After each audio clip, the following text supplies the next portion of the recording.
Welcome back to Sarah Rain Romance Library, the only place where alphas growl and heroines bite back. Today's story is absolutely unhinged. Smash that subscribe button so you never miss an upload. Turn on the notification bell. You want to be here the second the video drops. Hit the like button to feed the algorithm if you are ready for the drama. Let's get into the story. Chapter 1, The Edge of Nowhere. She ran because staying meant becoming someone else's property. They found her anyway. And they had absolutely no intention of letting her go. The cabin squatted at the edge of oblivion like a forgotten promise, rotting quietly where the world couldn't be bothered to look. No roads wound their way to its crooked doorstep. No cheerful plumes of chimney smoke signaled civilization beyond the endless wall of trees. Just silence, the kind that pressed against your eardrums until you could hear your own blood pumping, until you became acutely aware of how very, very alone you were. That was precisely the point. Gwen Holloway pressed her palm flat against the splintered doorframe and allowed herself one slow, shuddering breath. 3 days. 3 days of running through terrain that seemed personally offended by her existence, through forests that grabbed at her with thorny fingers, across rivers cold enough to stop a heart. Her ribs ached like someone had taken a meat tenderizer to her sides. Her boots had transformed into two mud sculptures vaguely shaped like footwear. Her hair hung in tangled ropes down her back, smelling of rain and fear and the particular desperation of a woman who had burned every bridge behind her and was now standing in the ashes wondering if she remembered how to swim. But she was here. She was alive. And nobody knew where she was. She stepped inside and let the door groan shut behind her, the rusty hinges protesting like elderly relatives at a family dinner.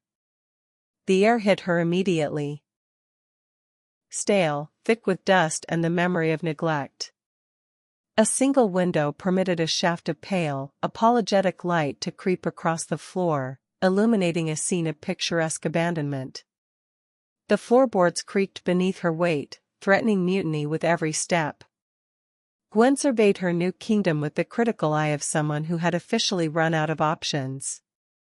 One rusted stove in the corner, looking about as functional as a chocolate teapot. One cot with a blanket so thin and moth-eaten it appeared to be more holes than fabric. One table missing a leg, propped at a jaunty angle against the wall like a drunk trying to play it cool. The interior designer had clearly been going for post-apocalyptic chic with notes of tetanus. It wasn't much. It was enough. It was hers. Gwen dropped her bag by the door, the pathetic little thing containing everything she owned, which wasn't saying much, and sank onto the cot. The ancient springs shrieked in protest, then surrendered. Her hands were shaking.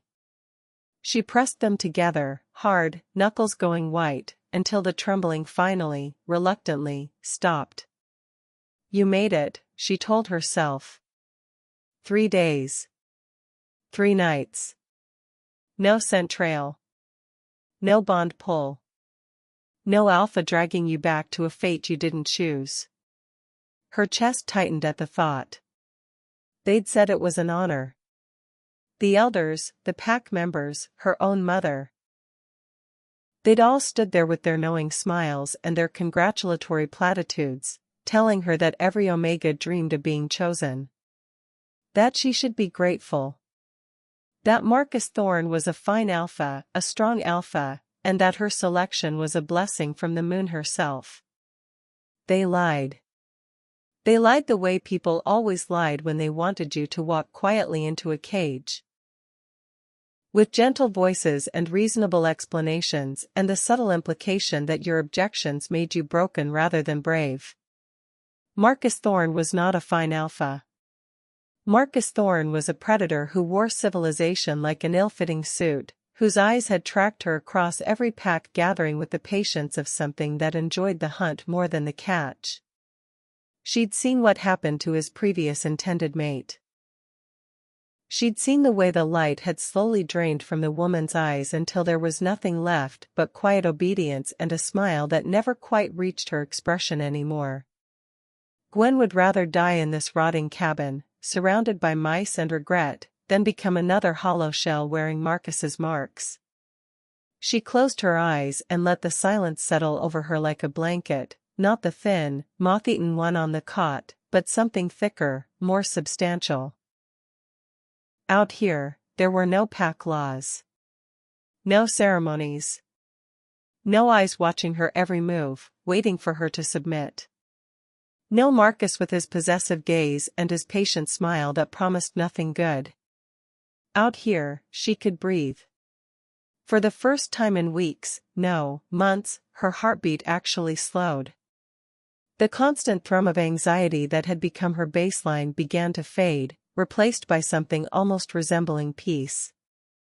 She didn't know how long she sat there. Minutes, maybe. Hours. Time moved differently in the quiet, stretching and compressing like taffy in hands that didn't care about clocks or schedules or the conventions of the outside world. Then she heard it. A sound. Soft. Deliberate. Footsteps. Gwen's eyes snapped open. Her pulse, which had just remembered how to relax, immediately sprinted back into panic mode. Her breath caught in her throat, lodging there like it was afraid to come out and face whatever was making that sound. No. No, no, no. Nobody followed me. Nobody could have. I was careful. I was so damn careful. The footsteps stopped. Right outside the door. She didn't move. Didn't breathe. Every instinct screamed at her to run, to crash through the window, to transform and flee into the trees. But there was nowhere to go. The window was too small, she'd get stuck halfway through like Winnie the Pooh in the honey tree, and that was not how she wanted to die. The walls were too thin to provide any real protection. If someone wanted in, they were getting in. Silence stretched between heartbeats. Then a knock. 3 slow, measured taps against the wood. Gwen's heart slammed against her ribs so hard she was surprised it didn't leave bruises.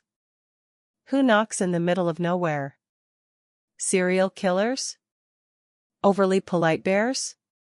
The woodland equivalent of door-to-door salesman trying to interest her in premium forest floor coverage? She rose to her feet on legs that felt like they were made of overcooked spaghetti. Her fingers curled into fists at her sides, not that fists would do much good against an alpha, but at least she'd go down swinging. Who's there? Her voice came out steadier than she felt, which was both surprising and slightly annoying.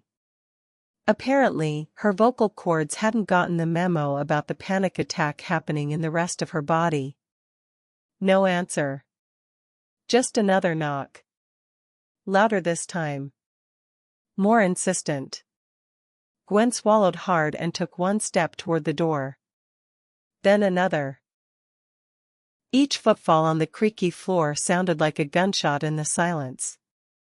This is a mistake. You should have stayed hidden. You should have stayed quiet. You should have. But she couldn't. Not knowing felt worse than knowing. The uncertainty was going to kill her before whatever was on the other side of that door ever got the chance. She reached for the handle. Her hand hovered over it, trembling. 1 breath. 2. Just do it. Just. She pulled the door open. And froze. 2 men stood on the other side, filling the doorway like it had been built specifically to accommodate their ridiculous proportions. Tall. Broad-shouldered. Identical in every way that mattered, the sharp jawlines that could probably cut glass, the dark hair falling just past their ears in artfully disheveled waves, the eyes the color of storm clouds right before lightning struck. They wore simple clothes, dark jeans, fitted shirts that did absolutely nothing to hide the muscular builds beneath. But there was nothing simple about the way they stood. Like they owned the ground beneath their feet. Like they owned the trees. Like they owned the air. Like they owned everything. Gwen's breath hitched. Alphas. She knew it before they said a word. The knowledge slammed into her with the force of a freight train, bypassing her conscious mind entirely and registering somewhere deeper, somewhere primal. The air around them was thick with it. That unmistakable weight, that gravitational pull that made her knees want to buckle, made her wolf want to roll over and bare its throat in a display of submission she absolutely, categorically refused to allow. Then the scent hit her. Pine. Smoke. Something wild and unnamed that she couldn't quite identify but that her body seemed to recognize anyway. It wrapped around her like invisible hands, sank into her lungs, made her head spin like she'd had 3 glasses of wine on an empty stomach. Her wolf stirred, suddenly very awake and very interested. No, Gwen thought fiercely. Not now. Not them. Absolutely not. The one on the left tilted his head, studying her with an intensity that made her skin prickle like she was standing too close to a fire. His gaze dragged over her face, her throat, her trembling hands, cataloging, assessing, wanting. "You're a long way from home," he said. His voice was low, rough around the edges like gravel coated in honey. It shouldn't have sounded appealing. It didn't sound appealing. She was not appealing anything about this situation. Gwen's fingers tightened on the doorframe until the wood bit into her palm. "I don't have a home." The one on the right smiled. It wasn't kind.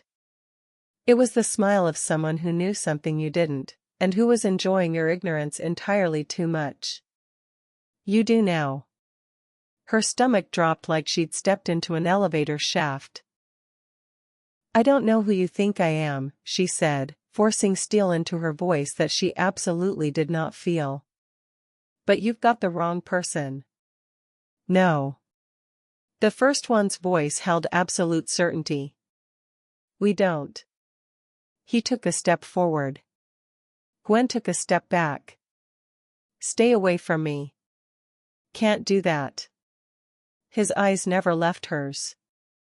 There was something almost hypnotic about his gaze, something that made her brain want to shut off and let her body take over. Which was exactly why she needed to fight it.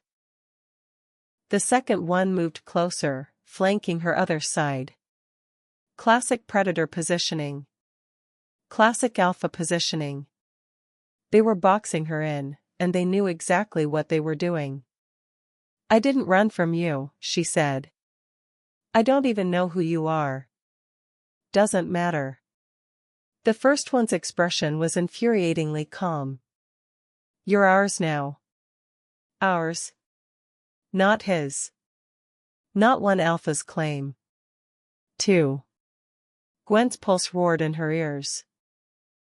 Her wolf clawed at the edges of her control, confused and desperate and wanting in a way that terrified her, that made her want to scream at her own instincts to shut up and let her think. "I'm not anyone's," she whispered. The first alpha's expression softened. Just barely. Just enough to make her chest ache in ways she didn't want to examine. "You will be," he said. And then he smiled. Not cruel. Not cold. Gentle. Like he already knew her answer, like he'd been waiting his whole life to knock on this door, like she was something precious he'd finally found after years of searching. Gwen's breath shattered. Because deep down, beneath the fear and the fury and the fight, her wolf whispered back a single word that made everything worse. Yes. She hated it. Hated that her wolf had answered before she could stop it. Hated the way her body leaned forward just a fraction of an inch, like it was drawn to them against her will. Hated the way they knew, she could see it in their eyes, the recognition, the satisfaction. The first alpha's smile didn't fade. If anything, it deepened. You felt it, he said softly. It wasn't a question. Gwen's throat constricted. She forced herself to take another step back, but the cabin was small. Too small. Her spine pressed against the wall, cold and unyielding, and she had nowhere left to retreat. I don't know what you're talking about. Yes, you do. The second alpha moved then, slow and deliberate, stepping inside the cabin like he'd received some invisible invitation that she certainly hadn't issued.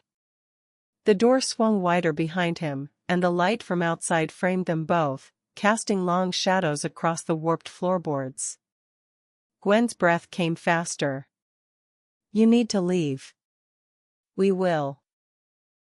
The second one's voice was smoother than his brother's, but no less certain. Like velvet wrapped around iron. When you come with us. I'm not going anywhere. You can't stay here. The first alpha gestured around the cabin, his expression almost pitying as he took in the sagging cot, the broken table, the rusted stove that probably hadn't worked since the Carter administration. No heat. No food. No pack. You'll be dead within a week. That's my choice. Not anymore. The air between them thickened, charged with something electric and dangerous. Gwen's hands curled into fists at her sides, her nails biting into her palms hard enough to draw tiny crescents of pain. You don't get to decide that. We already did. The second alpha tilted his head, studying her like she was a puzzle he was halfway to solving. Like he could see all the pieces but was still trying to figure out how they fit together. The moment you crossed into our territory, he said, you became our concern. Gwen's stomach dropped. Your territory? This isn't Pac-land. It is now. The first alpha took another step forward.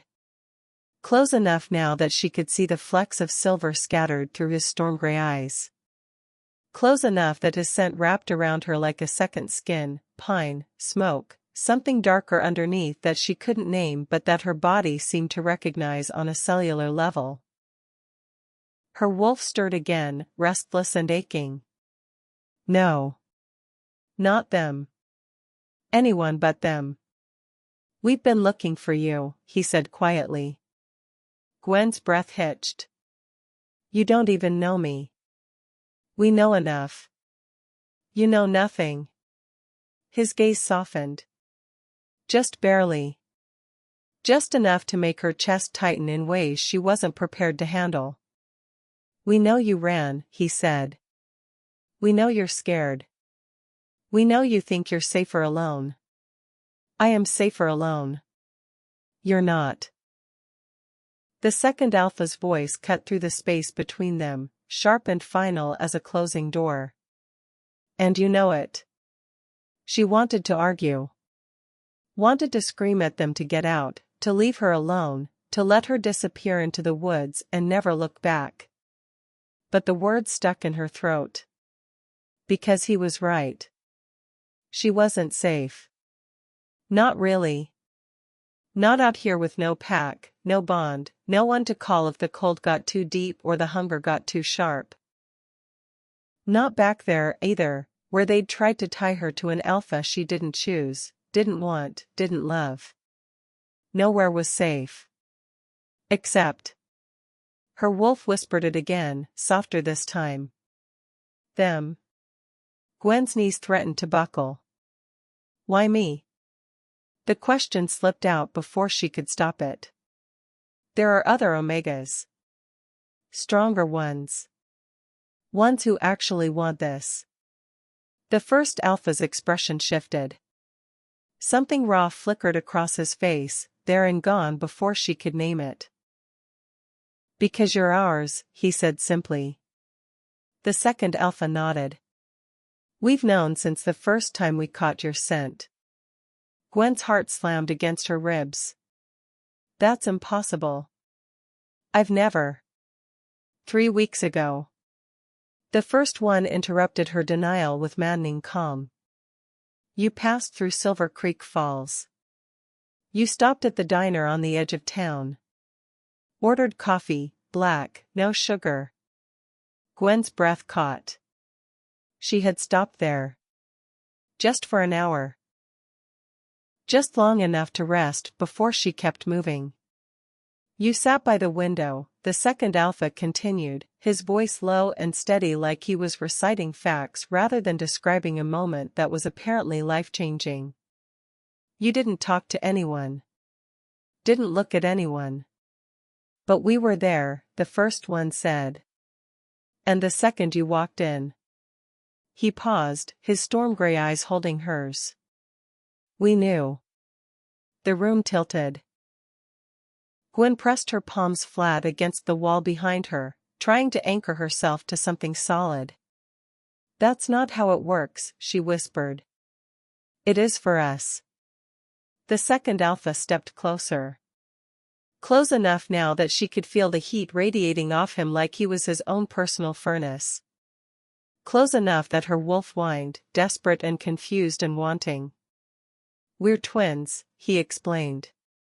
Same pack. Same bloodline. Same bond. Which means, the first one added, something dangerous flickering in his gaze, we share everything. The weight of those words settled over her like a stone tied to her ankles. Share.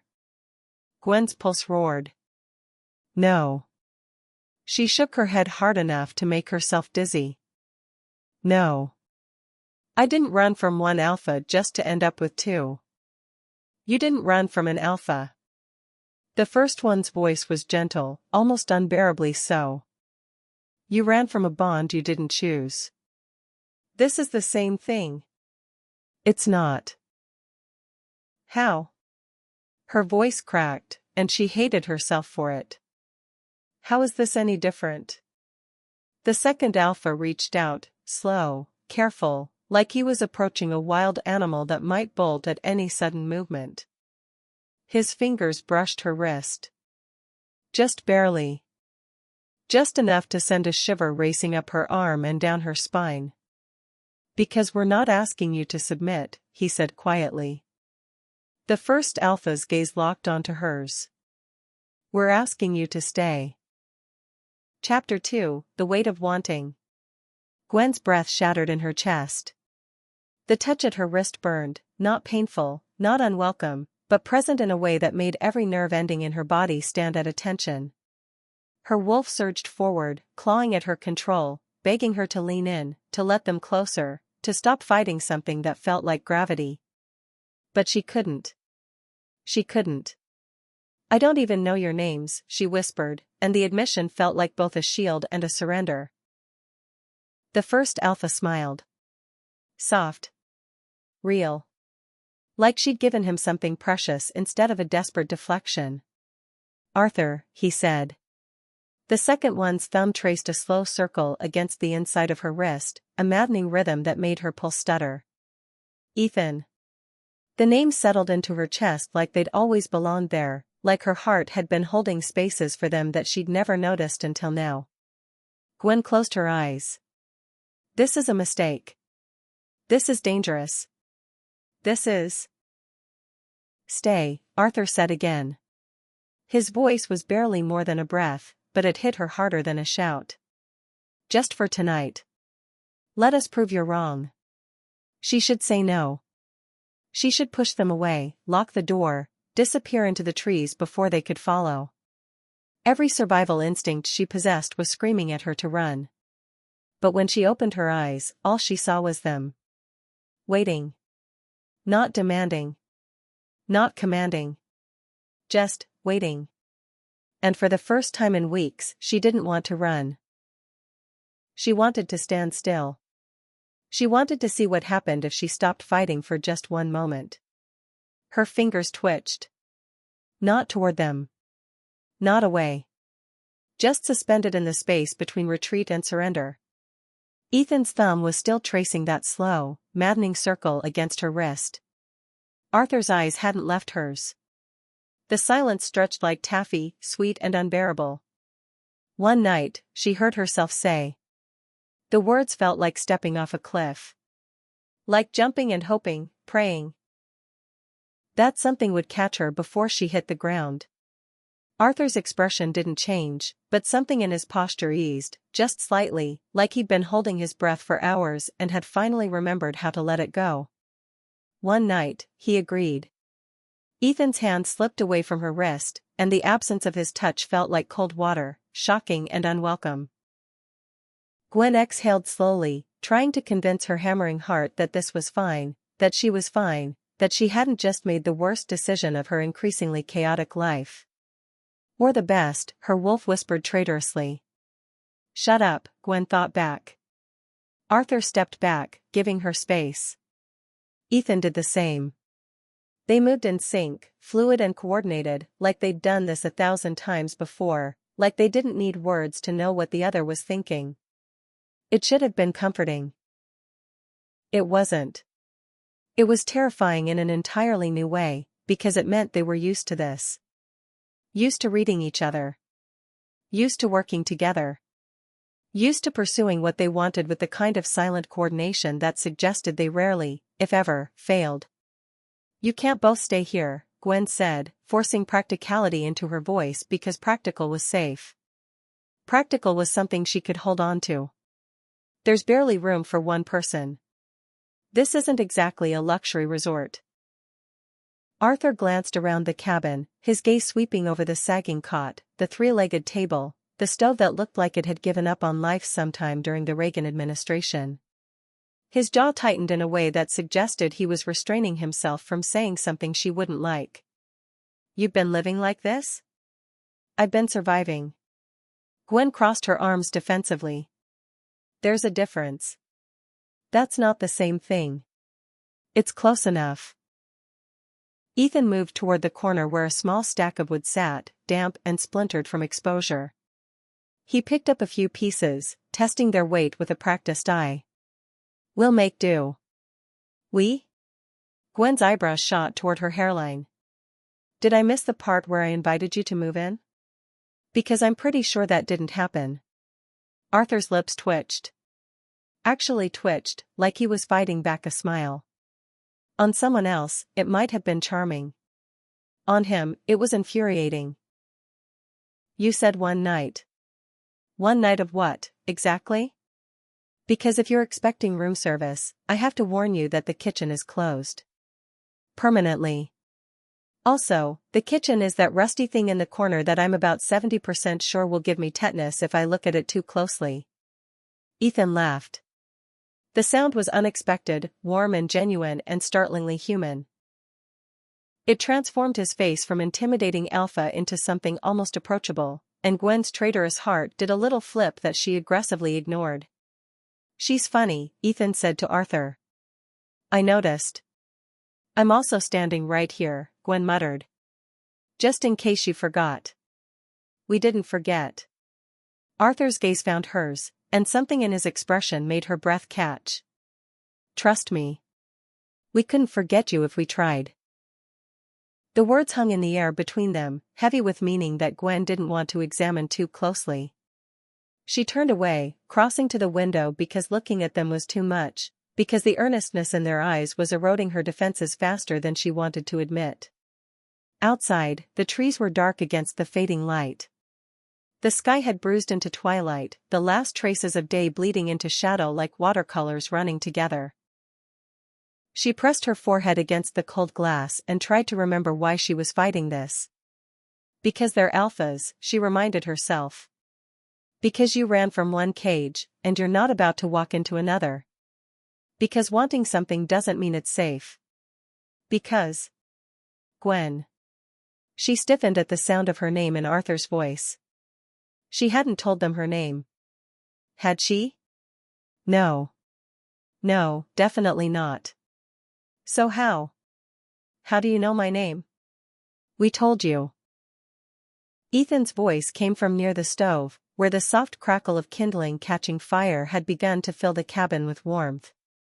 "We've been looking for you." "Looking for me?" She turned around slowly, her arms still crossed. "So what, you're stalkers? Professional Omega hunters? Do you have a newsletter I should know about?" Arthur's expression didn't change, but something flickered in his eyes. "Amusement, maybe. Or appreciation.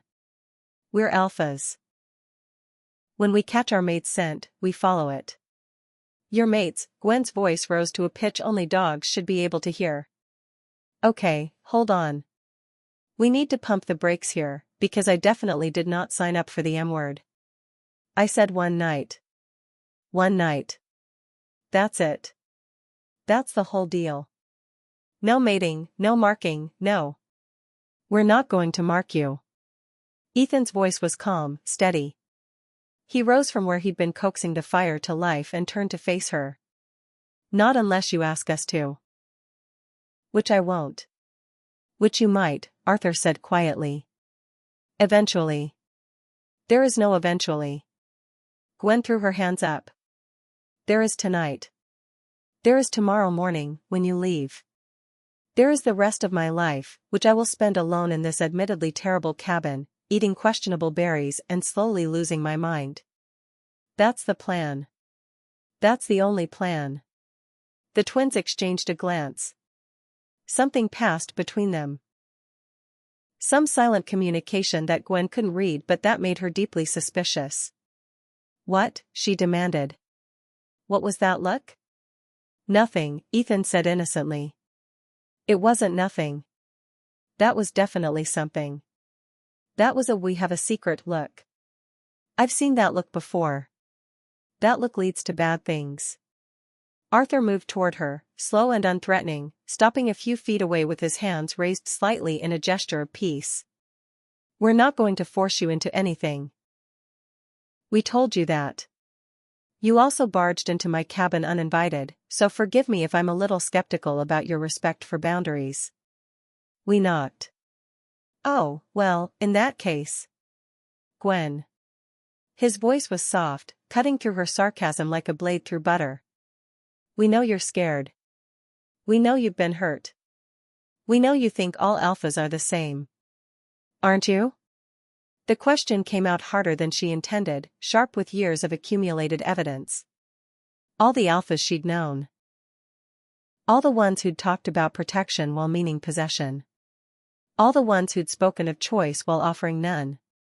Arthur's expression shifted. Something dark moved behind his eyes, not anger, but understanding. Recognition. "No," he said. "We're not." "Prove it." The challenge fell from her lips before she could stop it. Ethan went still by the fire. Arthur's gaze held hers, unflinching. "How?" Gwen's mind raced. "Leave. Walk out that door right now, and don't come back. If you're really different, if you really care about what I want, then respect the fact that I want to be alone." The silence that followed was heavy enough to drown in. Arthur and Ethan looked at each other again. This time, Gwen could read the communication passing between them, the conflict, the struggle, the war between what they wanted and what she was asking for. Finally, Arthur spoke. "We'll sleep outside." Gwen blinked. "What?" "Outside," Ethan confirmed. "On the porch. You can lock the door. We won't come in unless you call for us." "You'll, what?"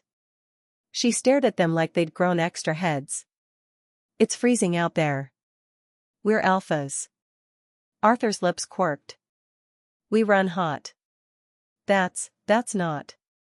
She trailed off, genuinely thrown. This wasn't how alphas behaved. This wasn't what she'd been taught to expect. They were supposed to push, to demand, to take what they wanted regardless of her protests. They weren't supposed to offer to sleep in the cold just so she could feel safe. "You're serious?" "Completely." Gwen searched their faces for the lie, for the hidden agenda, for the moment when the mask would slip and she'd see the same predatory hunger she'd seen in Marcus Thorne's eyes. But there was nothing. Just steady patience and something that looked dangerously like genuine respect. Fine, she said, the word coming out more strangled than she'd intended. Fine. Sleep outside. See if I care. Ethan's smile was small and warm. We'll be right here if you need us. I won't need you. If you do. Arthur moved toward the door, pausing in the threshold. He looked back at her, and in the firelight, his eyes were less storm-gray and more silver, like moonlight caught in human form. Get some sleep, he said. You look like you haven't in days. Charming, Gwen muttered. Real smooth. His lips curved. I'll work on my bedside manner. Please don't. He laughed. Actually laughed, and the sound was so unexpected that it caught her off guard, made something in her chest loosen just a fraction. Then they were both stepping outside, pulling the door closed behind them, and Gwen was alone again. She stood there, staring at the closed door, listening to the soft sounds of them settling on the porch. The creak of wood. The murmur of low voices. The rustle of movement as they made themselves as comfortable as possible on the bare planks. They really were staying. They really were sleeping outside in the freezing cold just because she'd asked them to. Gwen's legs gave out. She sank onto the cot, her head in her hands, and tried to make sense of a world that had suddenly stopped following the rules she'd built her survival around. Her wolf was practically purring with satisfaction. Ours, it whispered. See? They're perfect. They're ours. Shut up, Gwen said out loud, because talking to her wolf out loud was apparently a thing she did now. They're not ours. They're temporary. They're a one-night complication. Tomorrow, they'll leave, and everything will go back to normal. They're not leaving. Yes, they are. No, they're not. And you don't want them to. Gwen pressed her palms against her eyes until she saw stars. Her wolf was right, and that was the most terrifying part of all. Because somewhere between the knock on the door and the fire crackling in the stove, somewhere between Arthur's gentle certainty and Ethan's warm laugh, she'd started hoping. And hope was the most dangerous thing she'd ever felt. The hours stretched like taffy in the quiet. Gwen lay on the cot, staring at the ceiling, listening to the fire slowly die and the wind whisper through the cracks in the walls. She should be sleeping. She needed to sleep. But every time she closed her eyes, all she could see was storm-gray eyes and careful smiles and hands that touched her like she was something precious. Outside, she could hear them breathing. Not words, they'd fallen silent long ago, but the steady rhythm of their presence, a constant reminder that she wasn't alone. It should have felt threatening. It should have felt like surveillance, like the walls closing in. Instead, it felt like safety. No, she told herself fiercely. Don't do this. Don't let them in. Don't. A soft knock interrupted her spiraling thoughts. Gwen sat up, her heart immediately pounding. What? Can we come in? Ethan's voice, low and careful. It's getting cold out here, and we heard you moving around. You're not sleeping. Maybe I like not sleeping. A pause. Then Arthur's voice, Gwen. Please. The please undid her. She didn't know why. Maybe it was the exhaustion. Maybe it was the cold that was seeping through the thin blanket.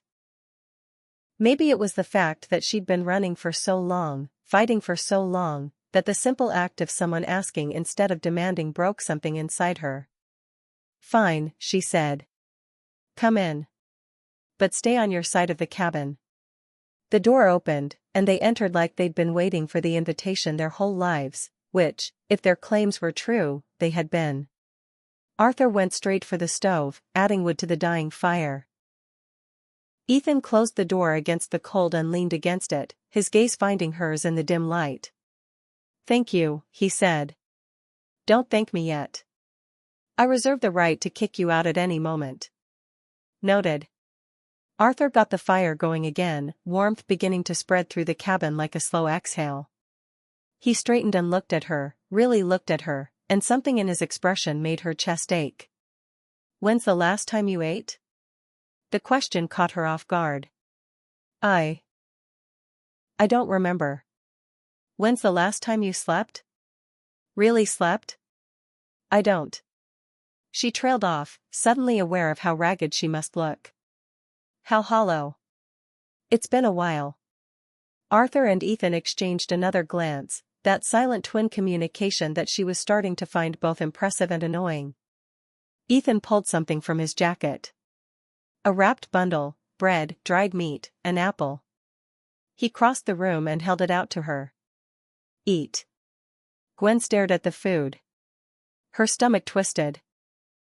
Not with hunger, but with something more complicated. When was the last time someone had offered her something without expecting something in return? "I'm not hungry." "Eat anyway." "I don't." "Gwen." Arthur's voice was soft, but there was steel underneath. "Please." That word again. That devastating, disarming word. She took the bundle with trembling hands. Unwrapped it. The bread was still warm, somehow. The meat smelled like smoke and salt. Her mouth watered. She took a bite. Then another. Then she couldn't stop. She ate until the bundle was empty, until her stomach ached, until the trembling in her hands finally eased. Arthur and Ethan watched her the whole time, not with judgment, not with pity. Just watchful. Protective. When she finished, she set the empty cloth aside and wiped her mouth with the back of her hand. Her cheeks burned with a combination of embarrassment and something else she didn't want to name. "Thank you," she whispered. "You don't have to thank us," Arthur said. "I do." "You don't." Ethan settled onto the floor near the stove, his posture relaxed. "You don't owe us anything, Gwen. Not gratitude. Not explanations. Nothing." She didn't believe him. Everyone wanted something. Everyone expected something. But when she looked at them, at the way Arthur's gaze held hers, at the way Ethan's posture was open and non-threatening, she almost believed it. Almost. "Tell us about you," Ethan said quietly. Gwen's breath caught. "There's nothing to tell." "I don't believe that." "It's true." She pulled her knees to her chest, making herself smaller. "I'm nobody. Just an omega who ran." "You're not nobody," Arthur said, moving closer. He settled onto the floor near Ethan, both of them now between her and the door, but it didn't feel like they were blocking her exit. It felt like they were guarding it. "You're brave," he continued. "Braver than most." Gwen laughed bitterly. "I'm not brave. I'm a coward." "No." Ethan's voice was firm. A coward would have stayed. Would have submitted. Would have let them break her. His eyes met hers, steady and sure. "You didn't." "I ran." "You survived." Arthur's correction was gentle but absolute. "There's a difference." Gwen's chest ached with something she couldn't name. She wanted to believe them. Wanted to believe that running didn't make her weak, that refusing didn't make her broken. But the voices in her head were loud. Her mother's disappointment, Marcus's possessive rage, the pack's collective judgment. Ungrateful. Selfish. Broken. "What was your pack like?" Ethan asked. "Before all this?" Gwen's hands tightened around her knees. Small. Isolated. Everyone knew everyone. There were rules. Expectations. "And you didn't fit," Arthur said. It wasn't a question. No. The admission tasted like ash. "I didn't." "Why not?" She hesitated. The words felt dangerous. Heavy with years of suppression, years of being told she was wrong for wanting more. But something about the way they watched her, patient, open, made them spill out anyway. "Because I asked questions," she said quietly. "Because I didn't just accept things the way they were. Because I wanted more than what they told me I could have." Ethan's expression softened. What did you want? Gwen's breath shuddered out. I wanted to choose. I wanted my life to be mine. I wanted to. She stopped, swallowed. I wanted to matter. Not because of what I was, but because of who I was. The silence that followed felt like held breath. Then Arthur spoke, his voice low and rough. You matter. Gwen's chest cracked open. You don't know me. We're learning. Ethan's hand reached out, his fingers brushing against hers, just barely, just enough to send warmth racing up her arm. And everything we learn makes us want to know more. Chapter 3, The Coming Storm. The fire had burned low by the time Gwen realized she'd been talking for hours. She hadn't meant to. Hadn't meant to tell them about her childhood, about the mother who loved the pack more than her own daughter, about the ceremonies she'd been forced to attend since she was old enough to walk. Hadn't meant to describe Marcus Thorne's cold eyes and patient smile, the way he'd watched her for years before making his claim, like she was an investment he'd finally decided to cash in on. But Arthur and Ethan had a way of listening that made the words pour out, not with prying questions or judgmental silences, but with steady attention and soft sounds of understanding that made her feel heard for the first time in her life. He said I was his, she whispered, her voice raw from talking. That I'd always be his. That no matter how far I ran, he'd find me. Arthur's expression darkened. His jaw tightened in a way that spoke of barely leashed violence. He won't, he said. You don't know that. Yes, I do. His gaze locked onto hers, fierce and absolute. Because if he comes for you, he'll have to go through us first. The words settled into her chest like a vow. Gwen's breath hitched. Why, she asked, and her voice cracked on the word. Why do you care so much? Arthur's expression softened. He reached up, slow, careful, and brushed a strand of hair from her face. His touch was gentle, reverent, like she was something precious. Because you're ours, he said quietly. Because the moment we caught your scent, we knew. We knew you were the one we'd been waiting for. Ethan's hand tightened around hers. We've spent our whole lives feeling like something was missing. Like there was a space inside us that nothing could fill. His eyes met hers. And then we found you. And everything clicked. Gwen's throat tightened. She wanted to believe them. Wanted to believe that this, whatever this was, could be real, could be different from everything she'd known. But she'd believed before. And it had nearly destroyed her. What if I can't be what you want, she whispered. What if I'm too broken? Arthur's thumb brushed across her cheek, catching a tear she hadn't realized she'd shed. You're not broken. You're healing. And we'll be here, Ethan added, his hand warm and steady in hers. Every step of the way. The words broke something inside her.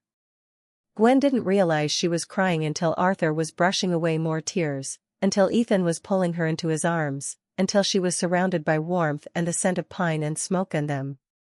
She cried. Not quiet, restrained tears, but deep, wrenching sobs that tore through her chest and left her gasping. Years of fear and loneliness and desperate survival poured out of her in a flood she couldn't control. And they held her. They didn't tell her to stop. Didn't tell her to be strong. Didn't tell her she was being too much. They just held her. When the sobs finally slowed, when her breath evened out, Gwen found herself sandwiched between them on the cabin floor, the fire's warmth enveloping them all. Ethan's arms were around her waist. Arthur's hand was in her hair, fingers threading through the tangled strands. For the first time in weeks, no, months, she felt safe. And that was terrifying. Better? Arthur murmured. Gwen nodded against his chest. Good. She should pull away. Should put distance between them. Should remind herself that this was temporary, that tomorrow they would leave, that she would be alone again. But she didn't move.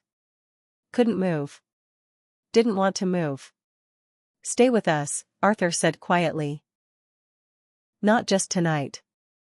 Stay. Gwen's chest tightened. I don't know if I can. You can, Ethan said. You just have to choose to. Choose. The word echoed in her mind. She'd never been allowed to choose. Not really. Not in any way that mattered. But they were offering her that, an actual choice, with no strings attached, no demands, no conditions. Okay, she whispered. Arthur's arms tightened around her. Okay? Okay. Her voice was stronger now. I'll try. I can't promise anything, but I'll try. Ethan's smile was small but real. That's all we're asking. They stayed like that, tangled together on the cabin floor, as the fire burned low and the night deepened around them. Gwen's eyes grew heavy. Her body, finally fed and finally warm and finally safe, began to surrender to exhaustion. Just close your eyes, she told herself. Just for a moment. Just. A sound cut through the silence. Sharp. Sudden. A hell. Gwen's eyes snapped open. Her pulse spiked. Arthur and Ethan went rigid around her, their bodies tensing like coiled springs. What was that? She whispered. Arthur's expression had gone hard, all traces of gentleness vanishing. A warning. From who? Ethan was already on his feet, his gaze fixed on the door. Our pack. Gwen's stomach dropped. Your pack? Why would they? They're looking for us. Arthur rose, pulling her up with him. We've been gone too long. You didn't tell them where you were going? It wasn't a question. Arthur's silence was answer enough. Gwen's breath hitched. Why not? Because they wouldn't have let us come, Ethan said, his voice tight. They wouldn't have understood. Understood what? Arthur's gaze locked onto hers. That we found you. Another howl, louder, closer. We need to go, Arthur said. Now. Go where? Away from here. Ethan was already moving toward the door. Before they arrive. Why? What happens if they find me? Arthur and Ethan exchanged a glance, and this time, Gwen could read the fear in it. The desperation. Our pack has rules, Arthur said carefully. About who we can claim. About who we can bond with. And I don't fit those rules. No. Ethan's voice was quiet. You don't. The words hit her like ice water. She took a step back, her arms wrapping around herself. So what does that mean? You came here knowing you couldn't keep me? No. Arthur moved toward her, his expression fierce. We came here knowing we would keep you. No matter what it takes. But your pack. Our pack doesn't get to decide this, Ethan interrupted. We do. Another howl, right outside now. Arthur grabbed her hand. We need to move. Now. Gwen didn't have time to argue. They were pulling her toward the back of the cabin, toward a small window she hadn't noticed before. Ethan wrenched it open, cold air flooding in. Through here, he said. Quickly. Gwen's heart was pounding so hard she could barely think. She climbed through the window, dropping onto the frozen ground outside. Arthur and Ethan followed, flanking her on either side. The forest stretched before them, dark and endless. Where are we going? Gwen gasped. Anywhere, Arthur said. As long as we're together. They ran. The tree swallowed them whole. Gwen moved between Arthur and Ethan, her breath coming in short, sharp bursts, her lungs burning with cold air. Branches clawed at her arms. Roots tried to trip her. The forest seemed to be actively fighting against their escape. Behind them, the howls multiplied. 3. 4. More. They're gaining on us, she panted. I know. Arthur's voice was strained. Keep moving. They crashed through underbrush, splashed through a frozen stream, scrambled up a rocky incline. Gwen's muscles screamed in protest. Her body, already weakened from days of running, was reaching its limit. Just a little farther. Just. A figure stepped into their path. They skidded to a halt. The man was tall, broad, his eyes glowing faintly in the darkness. An alpha, older, harder, radiating authority like heat from a fire. Cade. Ethan. His voice was like grinding stone. What the hell do you think you're doing? Arthur stepped forward, positioning himself between the man and Gwen. We found her. The man's gaze swept over Gwen, cold, assessing, dismissive. So I see. She's our mate. She's an outsider. The word dripped with contempt. An unclaimed omega from a hostile pack. You can't just. We can, Ethan said, his voice sharp. And we will. The man's expression darkened. Your loyalty is to your pack. Not to some stray you found in the woods. She's not a stray. Arthur's voice was deadly calm. She's ours. The standoff stretched, tension thick enough to cut with a knife. More figures emerged from the trees, pack members, all of them, their eyes glowing, their postures hostile. Gwen's stomach twisted. They were surrounded. Outnumbered. Outmatched. And it was all because of her. Let them go, she heard herself say. Every head turned toward her. What? Arthur's voice was sharp with confusion. Let them go. She stepped forward, forcing her voice steady despite the terror clawing at her throat. You want me? Fine. Take me. But let them come back to the pack. Let them. No. Ethan's growl was barely human. Gwen, no. It's the only way. It's not. Arthur grabbed her arm, spinning her to face him. We're not leaving you. Not now. Not ever. Then you'll die, the older alpha said flatly. Both of you. Is that what you want? Arthur's gaze never left Gwen's. If that's what it takes. The words hit her like a physical blow. He meant it. They both meant it. They were willing to die for her, a woman they'd known for less than a day, an omega who'd brought nothing but trouble to their lives. Why? She wanted to scream. Why me? Why is any of this worth dying for? But she knew the answer. She'd felt it from the moment they'd knocked on her door. That inexplicable pull. That sense of rightness. They were hers. And she was theirs. And that was worth everything. Then we fight, she said. Arthur's expression flickered with surprise. What? We fight. Gwen stepped back, squaring her shoulders. I'm tired of running. I'm tired of being the reason people get hurt. If your pack wants a war, then let's give them one. Ethan's grin was wild, almost feral. That's my girl. She's not your anything, the older alpha snapped. She's.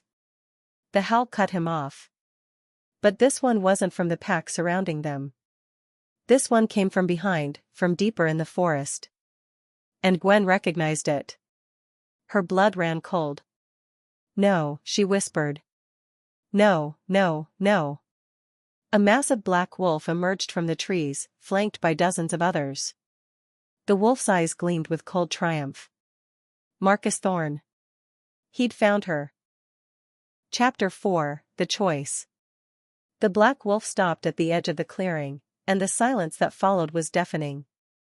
Marcus Thorne in wolf form was somehow worse than Marcus Thorne as a man, bigger, darker, radiating menace like a physical force. His pack fanned out behind him, a wall of teeth and claws and barely leashed violence. Gwen's legs threatened to buckle. No. Not now. Not after everything. The older alpha from Arthur and Ethan's pack, their father, she realized belatedly, stepped forward, his expression shifting from anger to wariness. Thorne. You're on our territory. Marcus shifted, bones cracking and reshaping, until he stood there in human form, naked, massive, utterly unconcerned with his vulnerability. His eyes found Gwen with the lazy patience of a predator who knew his prey had nowhere left to run. "I'm here for what's mine," he said. "She's not yours." Arthur's voice was murder incarnate. "She was never yours." Marcus's smile was a knife in human form. The bonding ceremony said otherwise. There was no bonding. Gwen forced the words through numb lips. "I refused. I ran before." Before the marks were placed? Marcus took a step closer. "Yes. But the declaration was made. In front of witnesses. In accordance with pack law." His smile widened. "You're mine, Gwen. And I've come to take you home." "Like hell you have." Ethan was suddenly between them, his body a barrier against Marcus's advance. Arthur flanked him, the twins presenting a united front against the threat. Marcus's expression flickered with something that might have been amusement. "Interesting. You found new protectors." His gaze swept over them dismissively. "They won't save you." "They don't have to," Gwen said. "I'm not going anywhere with you." "You don't have a choice." "I always have a choice." Marcus's eyes hardened. "Then choose carefully. Come with me now, and these two live. Resist, and I'll slaughter every wolf in this clearing." The threat hung in the air, poisonous and absolute. Gwen's chest tightened. She looked at Arthur and Ethan, at the twins who had found her in the middle of nowhere, who had slept on a freezing porch just to make her feel safe, who had held her while she cried and asked for nothing in return. At the men who were willing to die for her. She couldn't let that happen. "Okay," she whispered. Arthur's head snapped toward her. "What?" "Okay." Her voice was steadier now, a decision hardening inside her like steel. "I'll go with you. Just let them live." "No." Ethan's snarl was inhuman. "Gwen, you can't." "I have to." She stepped forward, away from them, toward the monster waiting with patient certainty. "It's the only way." Marcus's smile widened. "Smart girl." But before she could take another step, Arthur grabbed her arm and spun her to face him. His eyes were wild, desperate, more vulnerable than she'd ever seen him. "Don't do this," he said. "Please. We'll find another way." "There is no other way." "There's always another way." He cupped her face in his hands, his touch gentle despite the chaos around them. "Gwen, listen to me. You are worth fighting for. You are worth dying for. And I will not let you walk into that cage. Even if it means you die? Even if it means I die." Tears blurred her vision. "That's not fair. Nothing about this is fair." His thumb brushed across her cheek. "But I'm not losing you. Not now. Not ever." "How romantic," Marcus drawled. "Are you quite finished?" "I have a schedule to keep." Gwen's hands curled into fists. Rage, hot, clean, furious, flooded through her, burning away the fear and despair. She was so tired. Tired of running. Tired of hiding. Tired of being the victim in someone else's story. She looked Marcus Thorne in the eye. "You want me?" she said softly. "Come and get me." His expression flickered with surprise. "What?" She shifted. The change ripped through her, bones cracking, muscles reforming, fur erupting across her skin. It was faster than she'd ever shifted before, fueled by rage and desperation and something else, something that felt like power. She lunged. Her teeth found his throat. Everything became chaos. The fight was brutal. Marcus was bigger, stronger, more experienced. But Gwen had something he didn't, she had nothing left to lose. She fought with the savagery of a cornered animal, biting and clawing and refusing to stop even when his teeth found her shoulder, even when pain exploded through her side. Arthur and Ethan shifted and joined the fray, taking on Marcus's pack while Gwen focused on Marcus himself. The older alpha from their pack, their father, hesitated for one long moment, then shifted too, joining his sons. The clearing became a battlefield. Blood and fur and snarling wolves, a violence so primal it felt ancient. Gwen's jaws clamped down on Marcus's leg. He held in rage and twisted, trying to throw her off, but she held on. Her wolf was a thing of fury now, beyond thought or strategy, pure instinct driving her to end this. He will never touch me again. He will never hurt me again. He will never. Marcus's teeth found her throat. Pain, white-hot and blinding. And then he was ripped away from her.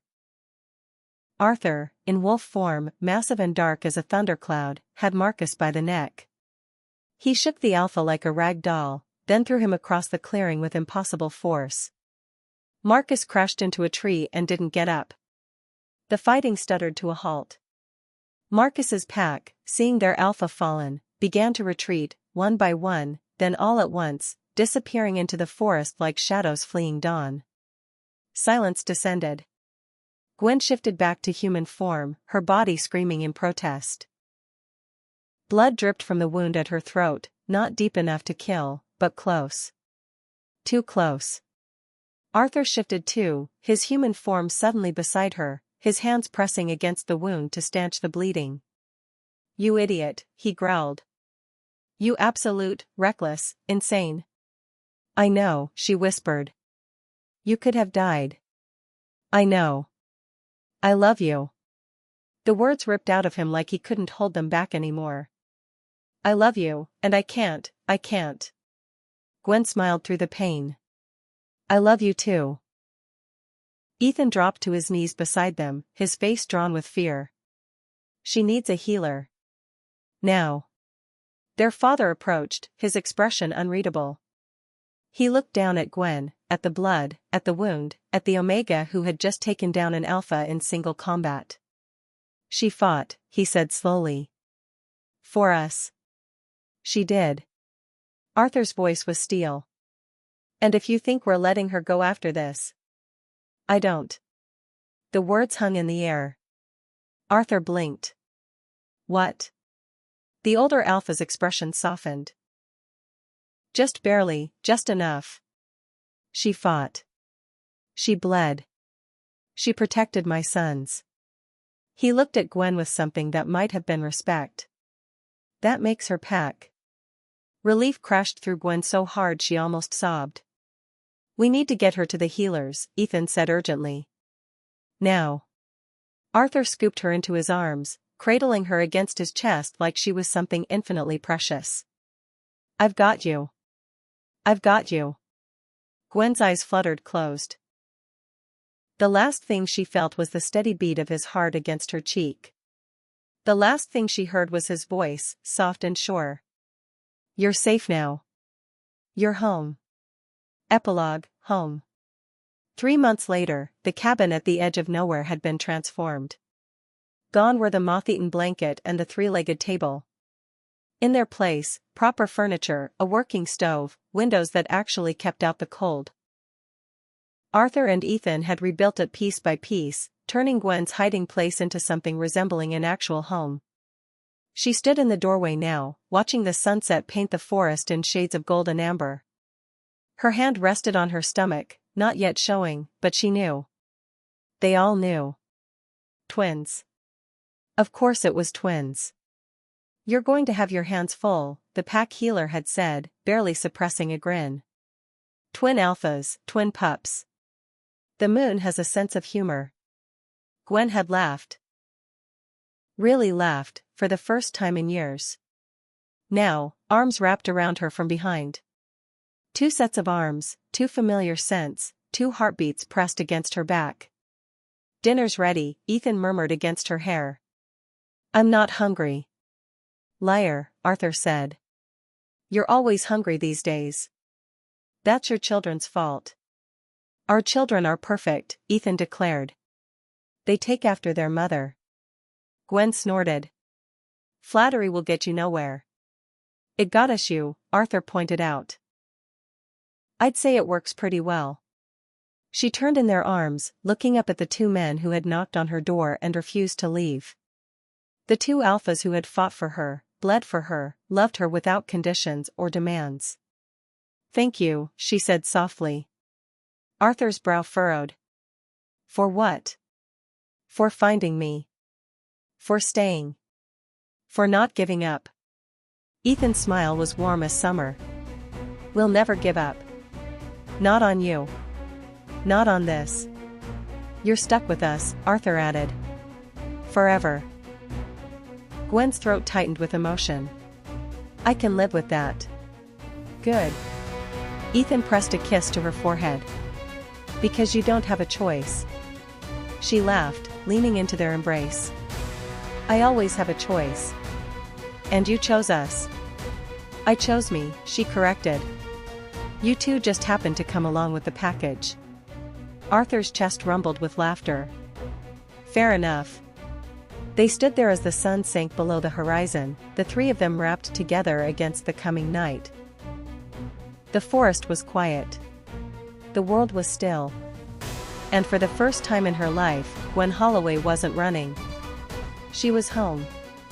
The end. Thank you for watching this story to the end. If you enjoyed this story, you will surely love the next one. It's as interesting and even more intriguing as can ever imagine. So do check it out. Click on the image showing on your screen right now to watch the next one.